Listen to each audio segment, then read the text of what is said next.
kung titingnan ay para itong matigas na bato. Ito ay isang keso, blue cheese kung tawagin.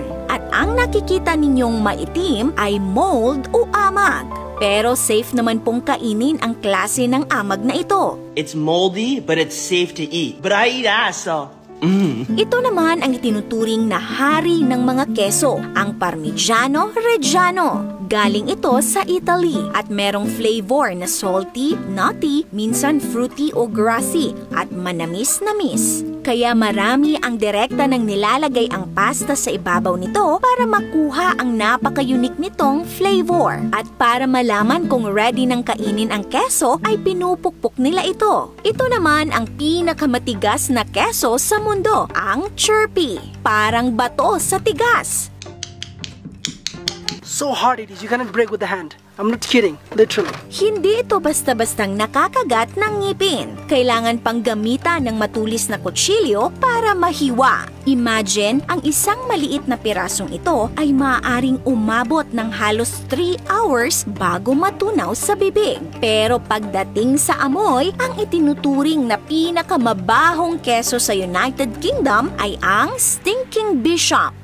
Oh, God! Marami ang nagsasabi na ang amoy nito ay parang isang mabahong medyas o bulok na manok. Ganito ang panlabas na itsura ng Stinking Bishop. Napakaganda ng kulay. Medyo malambot din ang loob nito. Pero mas nakilala ito sa kanyang napakatapang na amoy. Isang farm lamang ang gumagawa ng kesong ito sa mundo. Ito ay ang Charles Martel & Son sa United Kingdom. Gumagamit sila ng gatas ng baka at nilalagyan ng rennet, isang substance na ginagamit para kumapal ang gatas at makagawa ng keso. Pero ang dahilan sa mabahong amoy ng Stinking Bishop ay ang pear cider na kung tawagin ay perry. Ang perry ay mula sa prutas na Stinking Bishop pear o tinatawag ding Moorcroft pear. Dito nagmula ang pangalan ng keso. Gamit ang perry ay huhugasan nila ang keso na 1 day old pa lang. Ito ay para mas maabsorb ng keso ang flavor ng perry. Itatabi muna ito sa loob ng 2 hanggang 3 linggo hanggang sa mag-mature. At ito na ang finished product. Ano naman kaya ang lasa nito kapag kinain? No smell at all. No? No. I mean, Not supposed to say that. no, because the smell can put you off. But this taste, I really love it. I don't know, it reminds me of some cheese I used to eat. Ang pinakamatigas na keso naman ay nagmula sa bansang Nepal. Ang Chirpy ay isang traditional cheese ng mga Nepalese. Isa sa mga unique features nito ay meron itong napakababang moisture content, kaya napakatigas nito at mas tumatagal.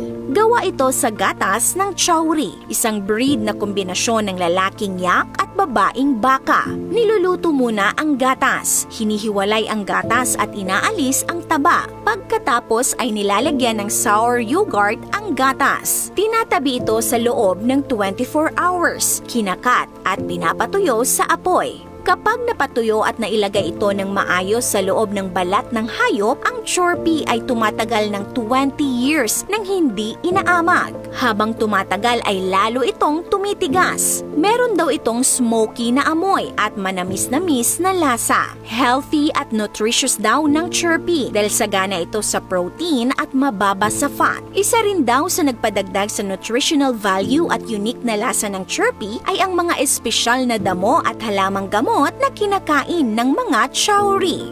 Kayo mga kaasam, meron na ba kayong natikman sa mga naitampok nating keso? This is your Ate O from our Republic. Hanggang sa muli and stay awesome!